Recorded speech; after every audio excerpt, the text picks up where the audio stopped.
본문계시록 10장은 여섯째 인과 일곱째 인 사이에 막간이 있었던 것처럼 10장 1절에서 11장 14절까지 여섯째 나팔을 분 후에 일곱째 나팔 사이의 막간 장면입니다. 이 막간 장면은 세 부분으로 나눌 수 있습니다. 10장은 작은 두루마리, 11장 1, 2절은 성전 측량, 11장 3절에서 14절은 두 증인입니다. 계시록은 심판과 구원의 메시지가 함께 기록되어 있습니다.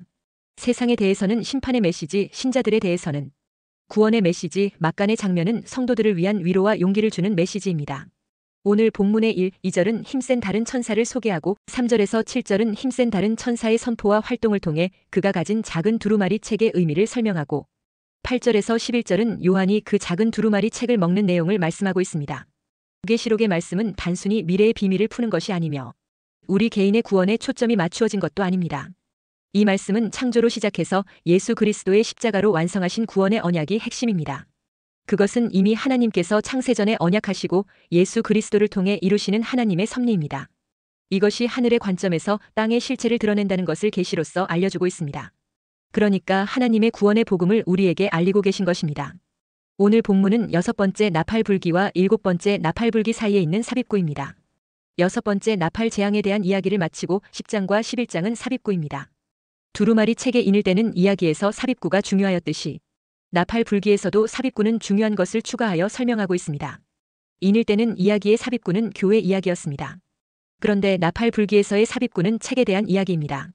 본문 1절에 내가 또 보니 힘센 다른 천사가 구름을 입고 하늘에서 내려오는데 그 머리 위에 무지개가 있고 그 얼굴은 해 같고 그 발은 불기둥 같으며 했습니다. 힘센 다른 천사가 구름을 입고 하늘에서 내려오는데 라고 말합니다. 이 천사의 정체가 무엇인지 조금 모호합니다. 표현된 묘사는 예수님에 대한 묘사처럼 보입니다. 그러나 천사라고 표현하고 있습니다. 또한 예수님이라고 말하기에는 조금 다른 것도 있어 성경의 표현대로 힘센 다른 천사로 생각하는 것이 좋을 것 같습니다. 그러나 중요한 것은 그가 전하는 메시지는 예수님이 전하시는 것입니다. 2절에 그 손에는 펴놓인 작은 두루마리를 들고 그 오른발은 바다를 밟고 왼발은 땅을 밟고 했습니다. 그의 손에는 펴놓인 작은 두루마리 책을 들고 했습니다. 천사의 손에 펴놓인 작은 두루마리 책이 있었다는 것입니다. 이것이 두루마리 책의 인을 뗄 때의 책과 무슨 관련이 있는 것 같습니다. 이 책은 요한계시록 전체에서 말하는 내용과 깊은 관련이 있을 것입니다. 앞에서 인을 떼었기 때문에 펴놓인 책이 됩니다. 4절에 일곱 우레가 말을 할 때에 내가 기록하려고 하다가 곧 들으니 하늘에서 소리가 나서 말하기를 일곱 우레가 말한 것을 임봉하고 기록하지 말라 하더라 했습니다. 일곱 우레가 말을 할 때라고 말합니다. 우레는 하나님의 소리를 상징합니다. 보좌에 앉으신 성부 하나님이나 성자 하나님의 말씀을 의미하는 것으로 보입니다. 일곱 우레가 말한 것을 임봉하고 기록하지 말라라고 말합니다.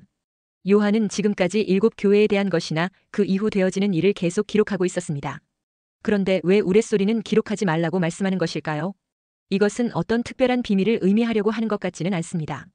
우레소리는 아마 지금까지 인을 떼며 보았던 환상이나 나팔을 불면서 보았던 환상과 같은 재앙에 대한 것일 것입니다. 그러한 것에 또 다른 재앙을 말하는 것일 가능성이 높습니다. 그래서 아마 세상은 다양한 더 많은 재앙을 당할 것입니다. 그러나 더 이상 자세히 서술할 필요는 없는 것 같습니다.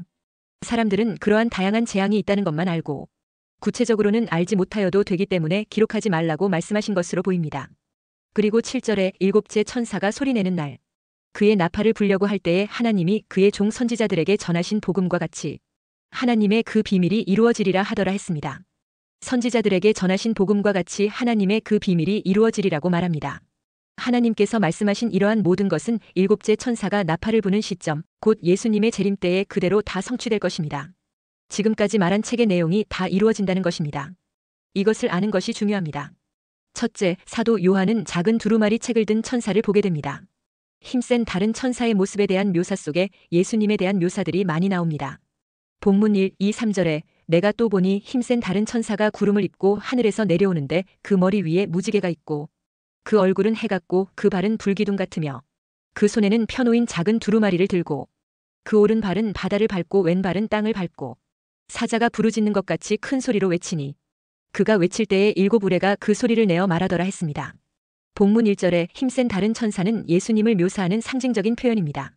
여기서 천사를 묘사한 모습들이 전부 예수님에 관한 것들입니다. 성경에서 예수님을 상징하는 용어는 250여 가지가 훨씬 넘습니다. 이 땅에 오신 예수님은 우리의 남편이요, 친구요, 만왕의 왕이요, 우리의 주인이십니다.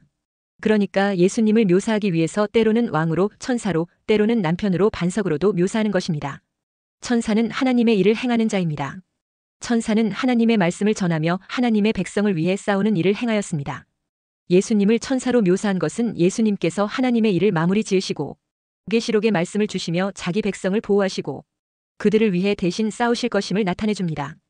또한 이 천사가 1절에 구름을 입고 하늘에서 내려오는 모습을 갖고 있습니다. 구약에서 나오는 하나님과 관계 있는 묘사들을 전부 예수님께 붙여놓았습니다.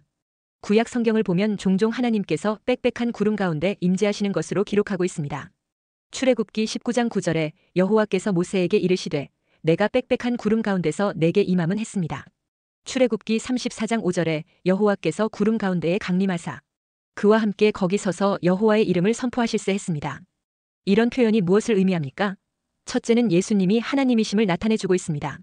신구약 어디에서도 구름을 탄 자가 없는데 예수님이 구름을 타고 올라가셨고 구름에 쌓여 오실 것입니다. 이런 묘사들을 감안해 볼 때 본문에 힘센 다른 천사가 예수님임이 확인됩니다.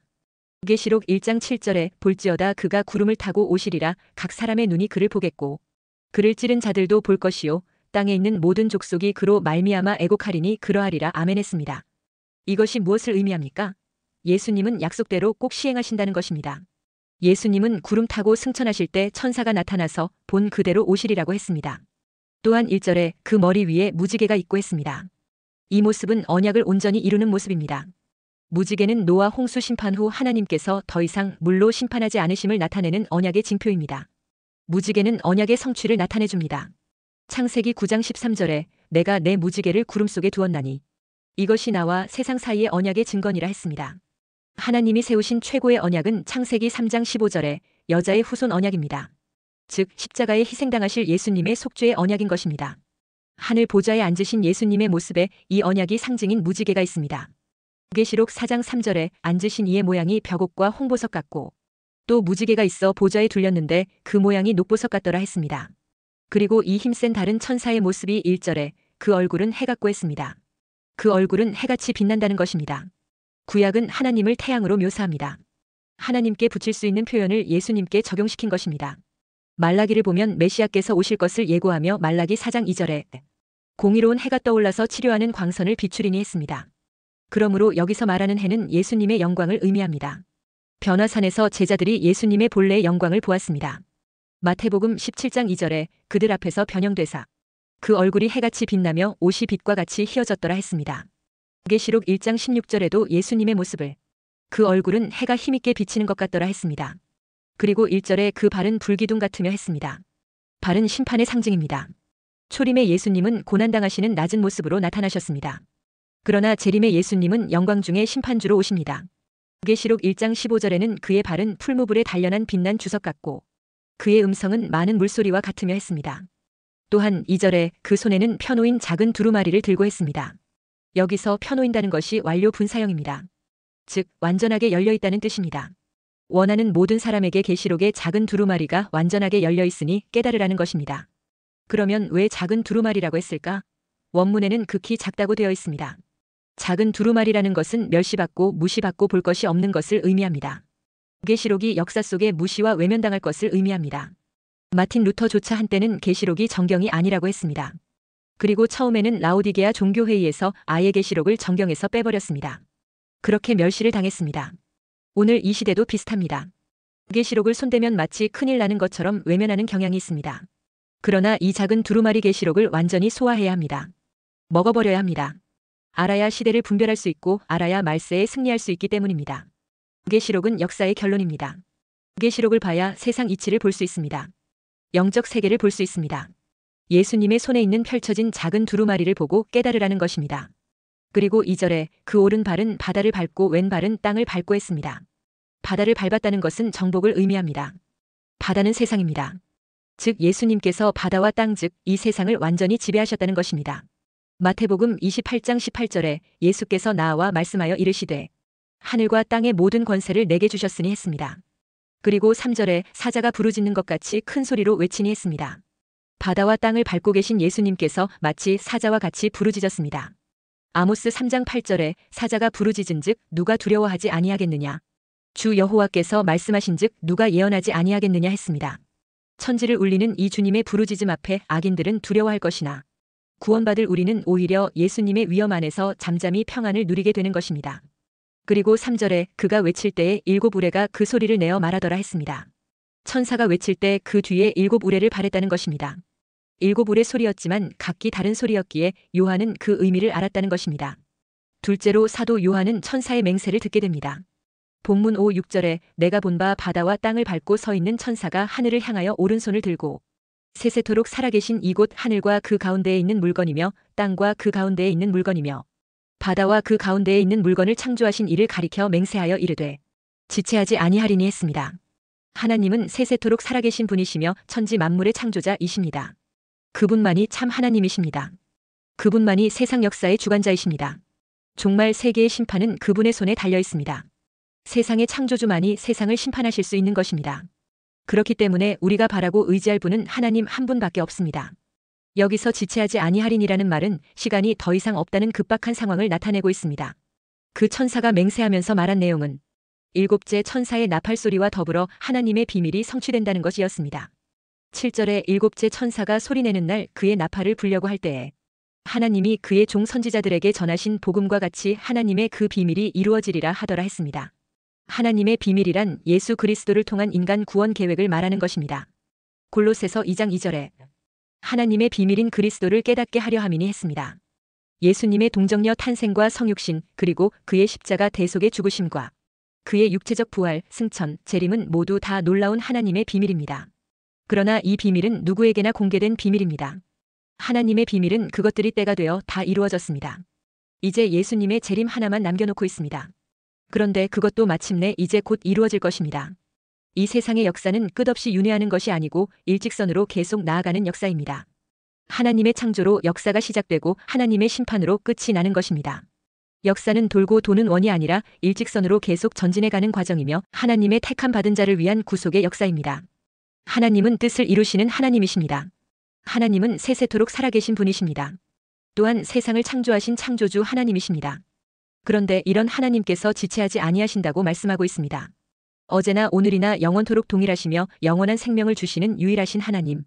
만물을 창조하시며 창조주로서 종말의 구속과 심판의 역사를 행하실 능력을 소유하고 계신 하나님께서 이제는 일하시겠다는 것입니다. 이는 7째 나팔로 시작되는 계시록 16장의 7대접의 재앙을 통해 하나님의 심판이 본격화됨을 시사하고 있습니다. 그러므로 우리는 준비해야 합니다. 사도 요한을 통하여 주신 계시의 목적이 우리들을 준비하게 하는 것이라면 우리는 하나님의 뜻이 이루어지도록 깨어서 거룩하게 준비해야 합니다. 이를 위하여 우리가 예수님께서 언제 오실 것인가를 연구하기보다는 그의 오심을 준비하는 것이 더 중요합니다. 하나님의 말씀을 너무 역사의 고리에 끼워 맞추기 위하여 혈안이 되는 것보다 하나님께서 말씀을 통하여 우리에게 무엇을 원하시는지 영적인 원리를 발견해야 합니다.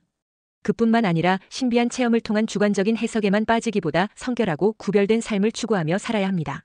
심판대 앞에 서기 전에 스스로를 잘 준비하여 믿음으로 환난의 시기를 통과하게 되시기 바랍니다. 셋째로 사도 요한은 작은 두루마리 책을 취하여 먹으라는 음성을 들었습니다. 7절에 7째 천사가 소리내는 날 그의 나팔을 불려고 한다고 했습니다. 7째 천사의 나팔은 환난의 최종적인 마지막 나팔입니다. 이 나팔은 7년 환난 중 후 3년 반 마지막에 이 땅에 내리시는 재앙의 나팔입니다. 이 나팔은 7대접 심판으로 진행되는 하나님의 심판으로 화로는 셋째 화로 불려지는 환난입니다. 이 나팔을 불 때 7절에 하나님이 그의 종 선지자들에게 전하신 복음과 같이 하나님의 그 비밀이 이루어지리라 했습니다. 무슨 말입니까? 이것은 그리스도의 재림과 인류의 마지막 심판과 새로운 왕국의 도래를 의미하는 선언입니다. 그리스도의 재림이나 인류의 마지막 심판이나 새로운 왕국의 건설은 하나님께서 깊이 감추어 두신 비밀이었습니다. 그런데 하나님께서는 이 비밀을 그 종 선지자들을 통해서 끊임없이 전했습니다. 이사야, 예레미야, 에스겔, 다니엘, 호세아 등 여러 선지자들의 예언을 통해 알려주었습니다. 그리고 그 선지자들에게 전하신 복음과 같이 하나님의 그 비밀이 이루어지는데 그것이 구체적으로 7대접 심판 중 6번째 대접 심판 시에 이루어집니다. 다시 말해 예수님의 재림은 적그리스도와 그의 모든 군사들을 아마겟돈에서 완전히 소탕시키는 심판으로 나타나기 때문입니다. 6째 대접 직후에 있을 7째 대접은 이 지구의 완전한 파멸을 가져올 심판이기 때문에 후 3년 반 중에 떨어져 있는 그의 백성들과 하나님의 예비처에서 1260일간의 보호를 받은 성도들을 마지막 7째 대접 심판에서 건져내시기 위해 마지막 피난처가 되는 공중으로 이끌어 올려 그곳에서 주님을 영접하게 하시는 것입니다. 일곱째 천사가 나팔을 불 때 일어나는 마지막 심판은 이 지상에 남아있는 모든 하나님의 피조물들을 땅속에 숨겨두었던 불을 가지고 온 세상을 완전히 태워버리는 심판입니다. 사도 요한은 힘센 천사에 지체하지 아니하리라는 맹세를 듣고 있던 중 하늘에서 나는 음성을 들었습니다. 8절에 내가 가서 바다와 땅을 밟고 서 있는 천사의 손에 펴놓인 두루마리를 가지라 했습니다. 이 책을 작은 두루마리 책이라고 했습니다. 그리고 이 책은 인봉된 책이 아니라 2절에 펴놓인 작은 두루마리라고 했습니다. 이 책의 내용은 7절에 그의 종 선지자들에게 전하신 복음으로 일곱째 천사가 나팔을 불게 될 때 이루어질 하나님의 비밀이라고 했습니다. 요한은 8절에 두루마리 책을 가지라는 하늘의 명령에 따라 그 천사에게 나아가 9절에 작은 두루마리 책을 달라고 했습니다. 책을 달라는 사도 요한의 요구는 자원하는 결단을 말합니다. 그러자 천사는 사도 요한에게 9절에 갖다 먹어버리라는 명령을 내렸습니다. 먹어버리라는 말씀은 이 작은 책에 기록된 내용을 깨닫는 것을 말합니다. 이 작은 두루마리 책 계시록 말씀이 주의 재림에 관심이 없는 자들에게는 비밀의 말씀이지만 주의 재림을 갈망하는 자들에게는 펴놓인 책이므로 깨달을 수 있다는 것입니다. 잠언 2장 4절 5절에 은을 구하는 것 같이 그것을 구하며 감추어진 보배를 찾는 것 같이 그것을 찾으면 여호와 경외하기를 깨달으며 하나님을 알게 되리니 했습니다. 사도 요한이 10절에 천사의 손에서 작은 두루마리를 갖다 먹어버리니 내 입에는 꿀같이 달아 먹은 후에 내 배에서는 쓰게 되더라 했습니다. 이 작은 두루마리 책의 내용은 그것을 깨닫고 사명을 받기까지는 꿀같이 달다는 것입니다. 그러나 먹은 후에는 쓰게 되더라 했습니다. 먹을 때에는 달지만 먹고 난 후에는 쓰게 되는 이유가 무엇입니까? 그것은 계시의 말씀을 소화하고 사명을 장착한 이후에는 상황에 따라 그들이 순교의 길을 가야 할 수도 있기 때문입니다. 계시록 11장 7절에 그들이 그 증언을 마칠 때에 무적행으로부터 올라오는 짐승이 그들과 더불어 전쟁을 일으켜 그들을 이기고 그들을 죽일 터인즉 했습니다. 계시록을 깨닫고 소화한 복음 사명자의 마지막에는 이 예언의 말씀을 전하는 일로 말미암아 쓰라린 죽음이 따를 수 있는 것입니다. 그러므로 이 계시록의 작은 두루마리 책을 갖다 먹은 자는 순교의 사명도 이룰 수 있어야 하는 것입니다. 작은 두루마리 책을 갖다 먹고 소화한 사도 요한에게 천사는 새로운 명령을 내렸습니다. 11절에 그가 내게 말하기를 내가 많은 백성과 나라와 방언과 임금에게 다시 예언하여야 하리라 하더라 했습니다. 요한처럼 작은 책을 받아먹고 예언의 사명을 감당하는 자가 계시록 11장에 나옵니다. 그들이 바로 두 증인입니다. 사도 요한처럼 펴놓인 작은 책을 먹고 깨달은 두 증인들은 많은 백성과 나라와 방언과 임금들에게 다시 예언하게 됩니다. 그렇게 그리스도의 마지막 증인의 사명을 감당하다가 짐승의 적그리스도 세력에 의해 순교하는 자리에까지 이르게 됩니다. 주님이 에베소 교회에 주신 말씀도 같은 말씀입니다. 계시록 2장 10절에 너는 장차 받을 고난을 두려워하지 말라. 볼지어다 마귀가 장차 너희 가운데에서 몇 사람을 옥에 던져 시험을 받게 하리니 너희가 10일 동안 환난을 받으리라. 내가 죽도록 충성하라. 그리하면 내가 생명의 관을 내게 주리라 했습니다. 우리들 중에서도 사도 요한처럼 펴놓인 계시록의 작은 두루마리 책을 먹고 많은 백성과 나라와 방언과 임금에게 다시 예언하고 증거하는 그리스도의 마지막 증인의 사명자로 활동할 자도 있을 것입니다.